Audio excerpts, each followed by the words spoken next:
First of all, I want to wish all the walkers the best of success. You're doing a great thing, and it's something that's close to me. I live in New Jersey now, but for years I lived in New York, and as a kid I lived in Vermont. So you are going through my life story here.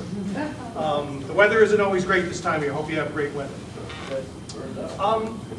Even though you people are walkers and I'm a researcher, we have the same goal, right? That goal is to make things better, to make life healthier for our children and our grandchildren. We have different activities. You people are walking and trying to change public policy. I and my colleagues are writing journal articles or writing books or writing newspaper editorials and giving talks, but we're really all part of the same unified effort. When I say I'm a researcher, I am. However, the real truth is I'm a truth teller, all right? That really is what shapes my job. And the reason is because not all officials, not all people trained in health as I am, tell the truth about this. Fukushima is a perfect example. A year ago almost we had this terrible meltdown. Within a couple of days the fallout had come all across the Pacific and arrived in the US. Big headlines, you know, in the on the nightly news, the national news, is our milk safe to drink? And all these health officials, not me, they didn't call me, would run up and say, oh no, it's all low-level radiation, everything's safe, there's nothing to worry about. Meanwhile, we have 4 reactors continuing to melt down, right? There are predictions it's going to be as bad as Chernobyl or worse. And they really hadn't taken any measurements. They hadn't done any health studies. But immediately they said, no problem. This is what our group does. We have been around for more than 20 years doing articles about health effects. When Fukushima occurred, we wanted to do something because no health researcher was doing anything. I think in Japan it's maybe zero. I haven't seen a single article in a journal by a scientist that said, you know, we're having this many more infant deaths or this many more birth defects. None. I think everybody is under the heavy hand of the government and the industry, as they are here.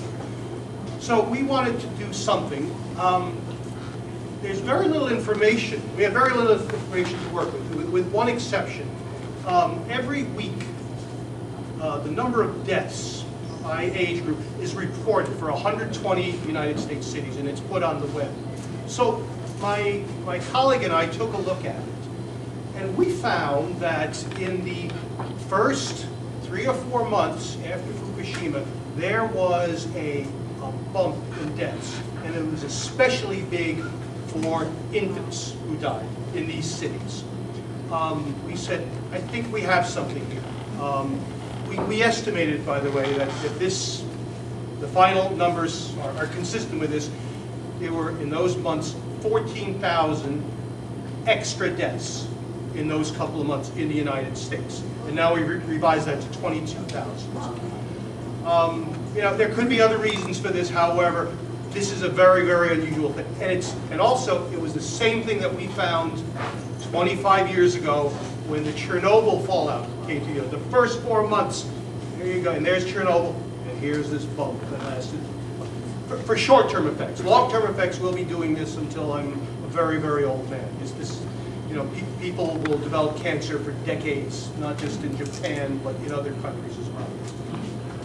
So in December, we finally got it published in a medical journal article. And in December, we had a press conference. And even though the major media ignored us, we got a lot of response from other media. We got about 60 stories done. You could look up my name in Fukushima on the web, and you'll find this. Most of them were very supportive or objective. But of course, there were a few. The nuclear industry, the usual things to say. this article is wrong. It can't possibly be. Their methods are wrong, their conclusions are wrong, everything is wrong.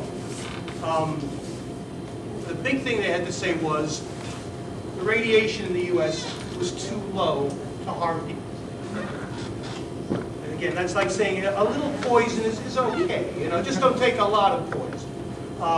And of course, they're saying in Japan that there won't be any. These are the same people saying in Japan there won't be any extra deaths or people with cancer as well, which is just incredibly crazy.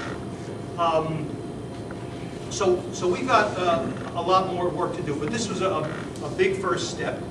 We're now working on an article about infants in the U.S. born with an underactive thyroid gland. You're all familiar with the thyroid gland and how iodine in either atomic bombs or nuclear reactors goes right for the thyroid gland and it destroys and kills them.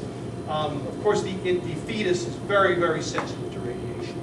And sure enough, I found in California, in those couple of months after, there was a 38% increase in newborns born with underactive thyroid gland.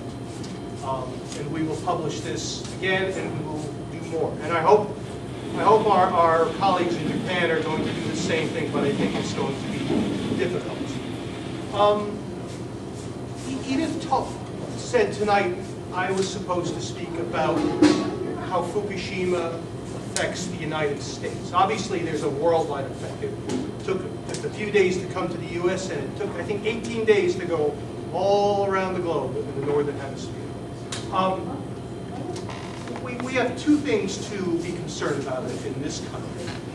Number one, of course, is Fukushima itself. We know that the radiation got here. We know it got into our milk and our water and our food and our air. We know we ate it, and we continue to eat it and drink it. And we know there will be harm from this. But I think just as important, and as you guys make your walk up to Vermont, as you pass these nuclear plants, I think it's important to keep in mind, even though Fukushima is a disaster, and Chernobyl was a disaster, you don't have to have a meltdown for a nuclear reactor to harm people, okay? Every single day, a nuclear reactor, which runs normally, releases some of its radiation into the air. We breathe it, we drink it, and we eat it every single day. At lower doses, of course, but every single day it's part of our food. In fact, we did a study years ago, and it made us rather famous. We looked at 5,000 baby teeth, and I really hope that someone in Japan does the same thing. We measured the amount of radioactive strontium-90. It's one of the many chemicals from nuclear plants. We found it was much higher in your nuclear plants. It was getting higher as time went on, and we found that kids with cancer had more strontium-90 than healthy kids. So that's the other message here. Yes, keep Fukushima front and center, but remember, every day that Oyster Creek operates, it's harming the people of New Jersey. Every day that Indian Point operates, it's harming the people of New York. And we're talking about a lot of people here. You'll see lots of people. This is not a rural part of the country, all right? I think 18 million people live within 50 miles of New York. That's a lot of people to put under this terrible threat, this terrible health threat. And I'd like to, as I go along, I know most of what I usually talk to people about is very sad and very disturbing. But I want to be positive as well. We are not, as bad as radiation is, as terrible as the history has been, with the 2 atomic bombs and the bomb tests and all the nuclear reactors, Chernobyl and Fukushima, we are not doomed, right? And I'll tell you why. We have a chance to reverse what's happened in the past and change things in the future. And I'll give you 2 examples. One was, as I'm sure you all know, in the 1950s and 1960s, there was, in the middle of the Cold War, the U.S., the Soviet Union, and several other countries were testing atomic bombs above the ground. You all know about the big, tall mushroom clouds. which sent radiation, and the same stuff as in nuclear reactors, all across the country, all across the world. Again, came back into the rainfall, came back to Earth to be in the food chain. 49 years ago, a treaty was signed banning all above-ground tests. The U.S. stopped, the Soviet Union stopped, England stopped, France and China tested a few more, but then they stopped as well. Immediately after that treaty, in the U.S., infant death rates plunged, birth defects plunged, cancers in young children under 5 years old plunged, okay, after going up all during bomb testing. The second example I'll give you is we did a study about 10 years ago now. We should be doing another. We looked at nuclear plants that have closed in the United States. There have been, I think, 23 reactors that have closed. We have 104. 23 of them have closed. We looked at what happens to the health of the local people after shutdown. We looked at 8 reactors, which shutdown meant that there was no reactor for many, many miles around. In every single case, in the first year and the second year, infant deaths way down, birth defects way down, children young children who develop cancer way down. We are not doomed. We have a great opportunity to improve our health, especially of our children and our grandchildren, who hopefully will not suffer the same terrible effects that millions around the world have. And I'll be glad to talk to any of you later on, if you'd like. I can send you articles that we've done. Our website is radiation.org. It's very easy to remember, and it's on my card as well. In the meantime, thank you for this opportunity, and the greatest of luck to all of you. Success to you.